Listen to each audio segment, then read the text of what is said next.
Алымкадыр Бейшеналиев саламаттык сактоо министри кызматынан кетти. Анын айтымында мындай чечимди ал өткөн жумада жогорку кеңеште анын иши сынга алынып, депутаттар менен кайым айтышып кеткен жыйындан кийин кабыл алды. Анда депутаттар Кыргыз фармация мамлекеттик ишканасынын ишин сынга алышкан. Талкуунун жүрүшүндө эл өкүлү Чолпон Султанбекова ишкана жарандарды өтө зарыл болгон дары-дармек менен толук камсыз кылууга жөндөмсүз экенин айткан. Ошондой эле депутат Айсара Абдибаева Кыргыз фармациянын мурдагы директорунун эмне себептен кызматтан алынганына кызыккан. Анда Кыргыз фармациянын жетекчиси эмне үчүн жумуштан кетти? Садыр Нуркожоевичтен сураңыздар.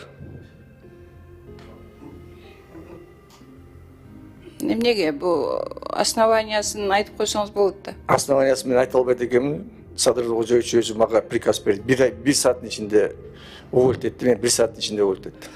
Бейшеналиев министрлик кызматтан кеткенден кийин парламентте ашыкча сөздөрдү айтып алганын билдирди. Алымкадыр Бейшеналиев биринчи жолу саламаттык сактоо министрлигин 2020-жылдын октябрынан 2022-жылдын августуна чейин жетектеген. Экинчи жолу министр кызматына 2023-жылы сентябрда дайындалган. Ал карама-каршы пикирлерди жараткан билдирүүлөрү жана дарылоо ыкмалары менен эсте калды. Кызык болуп туруп ичиш керек. Чай ичкенде эле отуруп алып эле, үйдөн отуруп алып эле сүйлөшүп эле ичебиз керек. Лопух, даже тебе сколько месяцев? В течение трех часов, если не освободишь, у тебя будут проблемы. Через 3 часа приду. Если ты здесь будешь, у тебя будут проблемы.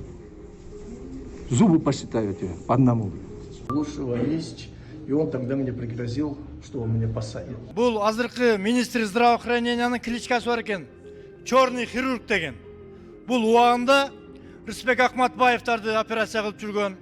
ОПГнын балдарын бекитип алып барып, ок тийгендердин же бычак жегендерди алып барып, үйүндө же бекитип операция кылып жүргөн.